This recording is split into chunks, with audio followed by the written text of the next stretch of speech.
Subscribe करें रोक on top channel को और बेल आइकन दबाएं ताकि इंडिया की पॉजिटिव कहानियां पहुंचे सबसे पहले आपके पास। हरि ने भीषण हुंकार किया, अपना स्वरूप विस्तार किया। डगमग डगमग दिग्गज डोले, भगवान कुपित होकर बोले, जंजीर बढ़ाकर साध मुझे, हाँ हाँ दुर्योधन मार।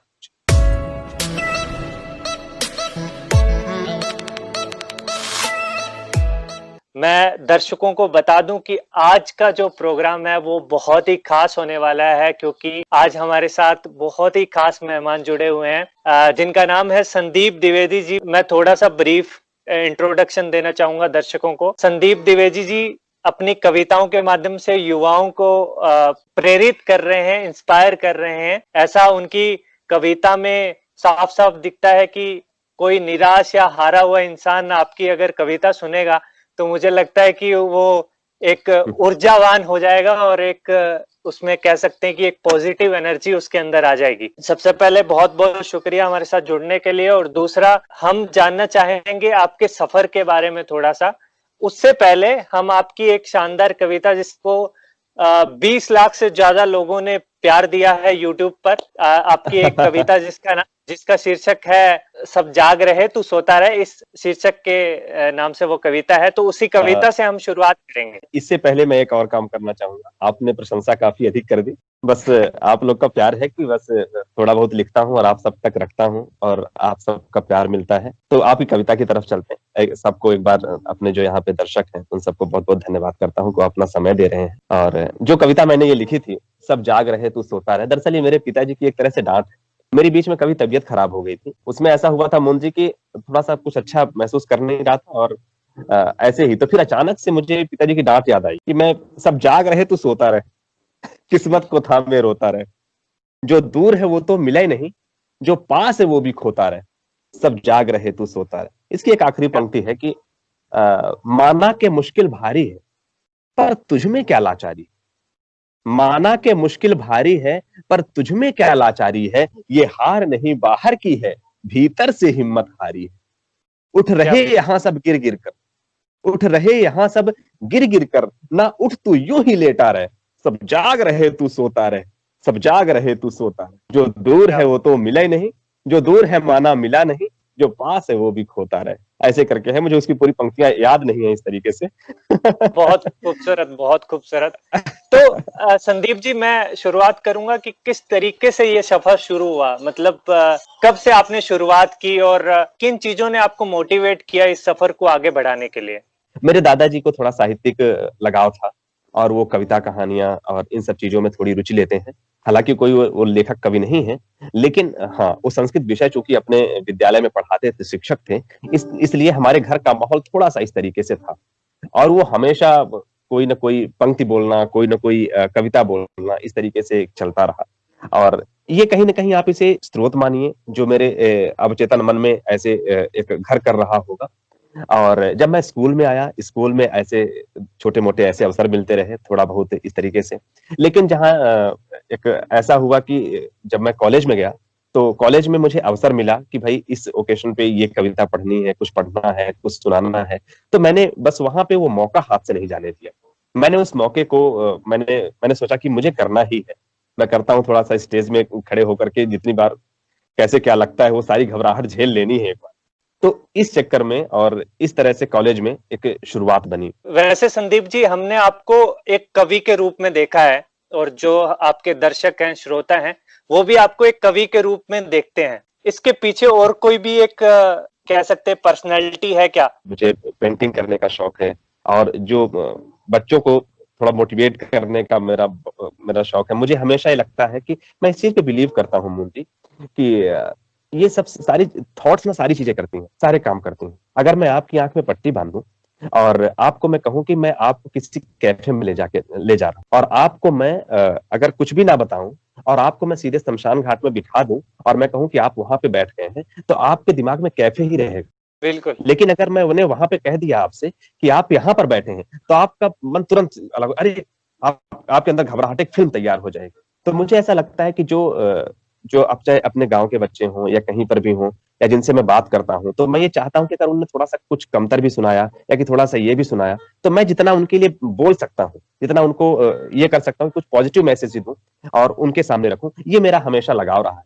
मुझे इसमें बहुत सुकून मिलता है। अच्छा संदीप जी, आप वैसे ग्रामीण परिवेश से ही आते हैं बिल्कुल बिल्कुल। और जिस तरीके से हम आपको देखते हैं बड़े बड़े मंचों पे और काफी आप टीवी पे भी कई बार आ चुके हैं, तो ये पता नहीं सवाल है या नहीं है, लेकिन मेरे जहन में था कि जब आप गांव में आते हैं तो किस तरीके से गांव वालों का क्या रिएक्शन रहता है, आसपास के पड़ोसी किस तरीके से आपको देखते हैं, क्या किस तरीके की छवि है आपकी? सबसे पहली छवि तो ये है कि ये भगवान जाने क्या कर रहा है ये। लेकिन जो अपने साथ वाले हैं, ये हमारे जो पिताजी के एज के हैं, उन सबके साथ ये हमेशा हर जगह होता है। दरअसल आप जब किसी चीज के लिए कि आप उस काम से पूरी तरह से परिचित ना हो, तो आपके मन में ये सामान्यतः भाव आते हैं। लेकिन हाँ, मेरे गांव की जो बात है, तो यहाँ पे लोग सपोर्टिव भी हैं, और जो अपने साथ के लोग हैं, जो अपने दोस्त हैं, जो अपने दोस्त हैं, जो अपने जूनियर्स हैं, जो अपने गांव के, वो लोग का सब साथ मिला रहता है, तो आदमी घुला मिला रहता है। और जो ऊपर से थोड़ा बहुत ऐसा आता है कि भाई क्या कर रहा है, क्या कर रहा है, उसका मोटिवेशन आपको यहाँ से मिल जाता है।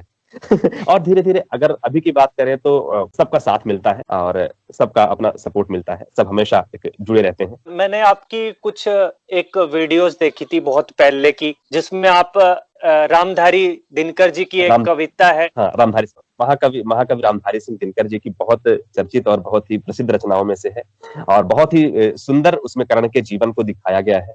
कर्ण के जीवन के सभी भागों को, कर्ण की दानवीरता, कर्ण की गुरु भक्ति, कर्ण का भगवान श्री कृष्ण से संवाद, मां कुंती से संवाद, और कर्ण का वध, ये सारी चीजें, कृष्ण कर्ण का संवाद, वो सारी वहां पे एक प्रसंग जिसकी आप शायद बात कर रहे हैं, मेरे ख्याल से कृष्ण दुर्योधन संवाद। तो एक बार मैं महाकवि दिनकर जी को याद करता हूँ, और उनकी ये अमर रचना का ये जो छोटा सा अंश है, बहुत ही अच्छा है। इसमें एक प्रसंग है कि भगवान श्री कृष्ण पांडवों का शांति संदेश लेकर के कौरवों के पास जाते हैं हस्तिनापुर, और ये कहते हैं कि भाई अब उनका वनवास जो है पूरा हो गया है, 13 वर्ष का जो भी है, अब ऐसा करो कि अब राज्य आधा।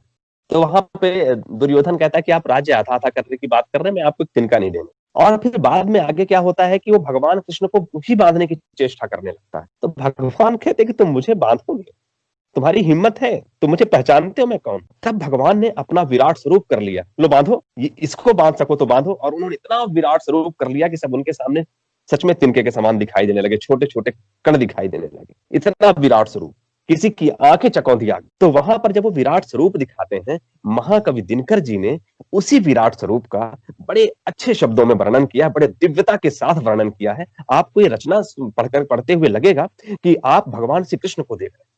खैर, मैं रचना शुरू करता हूं, जहां तक मुझे याद है तो मैं आपको सुनाता हूं।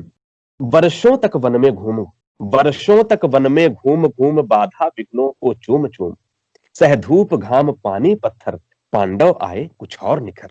सौभाग्य न सब दिन सोता है, देखें आगे क्या होता है। मैत्री की राह बताने को, सबको सुमार्ग पर लाने को, दुर्योधन को समझाने को, भीषण विध्वंस बचाने को, भगवान हस्तिनापुर आए, पांडव का संदेशा ला। दो न्याय अगर तो आधा, दो न्याय अगर तो आधा दो, पर इसमें यदि बाधा हो तो दे दो केवल 5 ग्राम, रखो अपनी धरती तमाम। हम वही खुशी से खाएंगे, परिजन पर असीना उठाएंगे। पर दुर्योधन यह भी दे न सका, 5 गांव भी नहीं दे सका। पर दुर्योधन यह भी दे न सका, आशीष समाज की ले न सका, उलटे हरि को बांधने चला, जो था असाध्य साधने चला। जब नाश मनुज पर छाता है, पहले विवेक मर जा। हरि ने भीषण हुंकार किया, हरि ने भीषण हुंकार किया, अपना स्वरूप विस्तार किया। डगमग डगमग दिग्गज डोले, भगवान कुपित होकर बोले, जंजीर बढ़ाकर साध मुझे, हाँ हाँ दुर्योधन मार। यह देख पवन मुझ में लय है, यह देख गगन मुझ में लय है, मुझ में विलीन झंकार सकल, मुझ में लय है संसार सकल। अमृत फूलता है, मुझ में संहार झूलता है। उदयाचल मेरा दीप्त भाल, उदयाचल मेरा दीप्त भाल, भूमंडल वक्षस्थल विशाल, मुझ परिधि बंध को घेरे हैं, मैनाक मेरुपग मेरे हैं, दीप्ते जो ग्रह नक्षत्र निकर सब हैं मेरे मुख के अंदर। दृग हो तो दृश्य अकांड देख, दृग हो तो दृश्य अकांड देख, मुझमें सारा ब्रह्मांड देख। चर अचर जीव जक्षर अक्षर, नश्वर मनुष्य सुर जाति अमर। शतकोटि सूर्य शतकोटि चंद्र, शतकोटि सरित सर सिंधु मंद्र। शतकोटि विष्णु ब्रह्मा महेश, शतकोटि जिष्णु जलपति धनेश। शतकोटि रुद्र शतकोटि काल, शतकोटि दंडधर लोकपाल। जंजीर बढ़ाकर साध इन्हें, भूलोक अतल पाताल देख। भूलोक अतल पाताल देख, गत और अनागत काल देख। यह देख महाभारत कारण, यह देख जगत का आदि सृजन। मृतकों से पटी हुई भू है पहचान, पहचान कहां इसमें तू। अंबर में कुंतल जाल देख, अंबर में कुंतल जाल देख। पद के नीचे पाताल देख, मुट्ठी में तीनों काल देख। मेरा स्वरूप विकराल देख, सब जन्म मुझी से पाते हैं, फिर लौट मुझी में आते। जिह्वा से कढ़ती ज्वाल सघन, जिह्वा से कढ़ती ज्वाल सघन। सांसों में पाता जन्म पवन, पड़ जाती मेरी दृष्टि इधर, हंसने लगती है सृष्टि उधर। मैं जब भी मूदता हूं, लोचन छा जाता चारों ओर। बांधने मुझे तो आया है, जंजीर बड़ी क्या लाया। बांधने मुझे तो आया है, जंजीर बड़ी क्या लाया है। यदि मुझे बांधना चाहे मन, तो पहले बांध अनंत गगन। जो सोने को साध न सकता है, वह मुझे बांध कब सकता है। हित वचन नहीं तूने माना, हित वचन नहीं तूने माना। मैत्री का मूल्य न पहचाना, तो ले मैं भी अब जाता हूं। अंतिम संकल्प सुनाता हूं, याचना नहीं अब रण होगा। जीवन जय या कि मरण होगा। टकराएंगे नक्षत्र निकर, बरसेगी भू पर वही प्रखर। फनशेष नाग का डोलेगा, विकराल काल मुंह खोलेगा। दुर्योधन रण ऐसा होगा, दुर्योधन रण ऐसा होगा, फिर कभी नहीं जैसा होगा। भाई पर भाई टूटेंगे, विषबाण बूंद से फूटेंगे। वाया श्रृगाल सुख लूटेंगे, सौभाग्य मनुज के फूटेंगे। आखिर तू भूषाई होगा, आखिर तू भूषाई होगा। हिंसा का परदाई होगा। थी सभा सन्न सब लोग डरे, चुप थे या थे बेहोश पड़े। केवल दो नर न अघाते थे, भीष्म विदुर सुख पाते थे। कर जोड़ खड़े प्रमुदित निर्भय, दोनों पुकारते थे जय जय, दोनों पुकारते थे जय जय। वास्तव में मेरे रोंगटे खड़े कर दिए इस कविता ने। महाकवि तिलकर जी का ऐसा लेखन ही है, और आप उनको, उनकी सारी रचनाएं आपको पढ़नी चाहिए। अगर आपको मोटिवेट होना है, तो आपको उससे बेहतर आपको कोई साधन स्रोत कोई प्राप्त नहीं होगा। बहुत बढ़िया। मैं अब आखिरी पड़ाव की तरफ बढ़ता हूं। मैं ये जानना चाहता हूं कि जैसे आप जब अपनी रचनाएं प्रस्तुत करते हैं, इसमें कोई दो राय नहीं है कि जब कोई सुनता है तो वास्तव में उसके अंदर पॉजिटिव एनर्जी आ जाती है। जब आप अपनी रचनाएं प्रस्तुत करते हैं बड़े बड़े मंचों के माध्यम से, कोई ऐसा मोमेंट आपको याद आ रहा है जब आपका कोई श्रोता आपके पास आया और उसने भाव विभोर होके कह दिया हो कि जी आपकी रचनाएं वास्तव में मेरे जीवन में इस तरीके से मुझे नई दिशा दी है, या फिर ऐसा कोई अनुभव आपका? मैंने अधिक मंच नहीं किए हैं मुंशी, बहुत कम मंच किए हैं। लेकिन मैं यूट्यूब में अधिक सक्रिय रहा, क्योंकि चूंकि पढ़ाई का भी चल रहा था, तो पढ़ाई में थोड़ी व्यस्तता रही, और वहां पे कॉलेज ये सब चीजें। फिर बाद में जॉब किया, तो वहां पर उलझा रहा, तो बहुत कम जाना हुआ। लेकिन हाँ, जहां जिन जगहों पर गया तो लोगों का प्यार मिला। और यूट्यूब के माध्यम से कई बार जब मुझे ऐसी प्रतिक्रियाएं मिलती हैं कि उन्होंने ये रचना सुनी तो उनमें ऐसा परिवर्तन आया। जैसे कोई बड़े किसी कई एक आईपीएस अधिकारी हैं, उन्होंने एक अपने इंटरव्यू में मेरी कविता पढ़ी। तो इस तरीके से लोग कहीं ना कहीं वो इंटरेक्ट होते हैं, और साथ में जब वो कमेंट में लिख करके देते हैं कि मुझे ये सीखने को मिला, मेरे अंदर ये बदलाव आया, तो ऐसा मुझे बहुत सारे मोमेंट, बहुत लोगों का मुझे प्यार मिलता है। मतलब ये जो सभी लोग हैं, सभी का एक बहुत प्यारा साथ मिलता है, और हमेशा ऐसी प्रतिक्रियाएं आती हैं कि मुझे खुशी मिलती है। और मैं स्वयं ऐसे में मोटिवेट होता हूँ कि हाँ, मुझे ये पता चलता रहता है कि हाँ, मैं कुछ ऐसा कर रहा हूँ कि जो कुछ लोगों को कुछ भी अंदर ला सकती है। अधिक तो कुछ नहीं कर सकता, लेकिन शायद इसमें कुछ अगर अच्छा होता है तो ये मेरे लिए खुशी की बात है। तो ऐसे मोमेंट मुझे यूट्यूब पर बहुत मिलते हैं। तो मैं दर्शकों को बता देना चाहता हूं कि संदीप द्विवेदी जी का एक यूट्यूब प्लेटफॉर्म है जो वास्तव में बहुत अच्छा प्लेटफॉर्म है, जिसके माध्यम से आप जुड़ सकते हैं, और जिसका लिंक भी मैं अपने डिस्क्रिप्शन में दे दूंगा। मैं चाहता हूं कि एक मैसेज जो आप देना चाहें आखिर में, खासकर युवा लोगों को जो हमें देख रहे हैं। मुझे ऐसा लगता है कि कभी भी ना, जो भी काम आप शुरुआत कर रहे हैं, कभी भी जिस काम पे आप जुड़े हुए हैं, उसमें तुरंत रिस्पॉन्स में मत रहिए कि हमने किया, मुझे मिला नहीं तो हमने छोड़ दिया। कई बार कई चीजें बहुत समय ले लेती, लेकिन जब वो आती हैं, जब वो उभरती हैं, तो आपका जीवन बदल देती हैं। और जब आप धीरे धीरे करते हैं, तो आप हर बार अपने आप में निखार देखते हैं।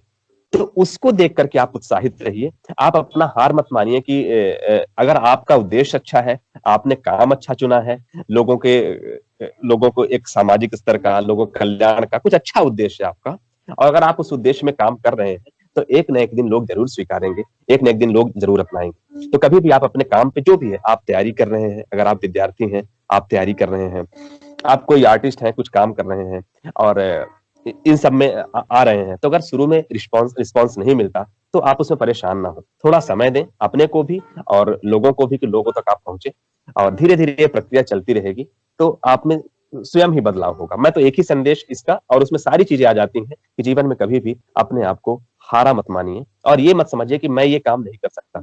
आप अगर सोच सकते हैं तो आप कर सकते हैं।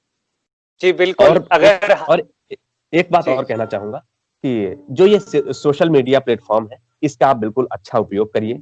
इसके माध्यम से अपने विचार लोगों तक रखिए, अपने काम लोगों तक दिखाइए, और ये बहुत अच्छा माध्यम है। और ये हम सब के लिए गर्व की बात है मुंशी, कि हम सब एक ऐसे यहाँ तक पहुंच पाए, ऐसे समय पर हैं जहां पर ये सब माध्यम है, और हम अपनी बात जल्दी से किसी और तक पहुंचा सकते हैं। और पहले देखिए ना, पहले कितनी मुश्किल होती थी, पहले लोगों को कितना सारा कुछ रहता था, धीरे धीरे करके। लेकिन आज अगर हमारे पास है, तो हम उसका अच्छा उद्देश्य, अच्छा उपयोग करें, और उसमें आगे बढ़ें। आखिरी में मैं ये भी कहूंगा कि अगर कोई हारा हुआ महसूस कर रहा है, तो संदीप जी की रचनाएं सुने और उनपे अमल करने की थोड़ी कोशिश करें, तो उनके मन की बातें हैं। अब वो दरअसल आग सबके अंदर रहती है, आग सबके भीतर रहती है। ये तो अगर कोई शब्द अगर उनको ऐसा लग गया, कोई ऐसी बात लग गई कि जो उस आग को थोड़ा सा एक वो कर दे, एक अलग बात है। बाकी सबके अंदर है, जो अपने भीतर जैसा महसूस करता है, उसके भीतर पूरी दुनिया है। और बिल्कुल बस संदीप जी, बहुत बहुत धन्यवाद। आप हमारे साथ जुड़े, इस छोटे से मंच पर आपने हमें मौका दिया बातचीत का।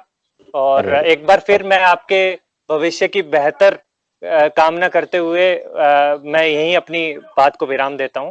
शुक्रिया। बहुत बहुत धन्यवाद, और आपके लिए भी बहुत सारी शुभकामनाएं, आपकी पहल के लिए। इस तरीके से आप अच्छा उद्देश्य लेकर के चल रहे हैं, और कई लोगों से मिलवाते हैं, और ये जो प्रक्रिया है, तो इससे हम सब नए लोगों को, पुराने लोगों को जो साथ है, सबसे परिचित हो पाते हैं, और एक अच्छा अवसर मिल पाता है लोगों तक पहुंचने का।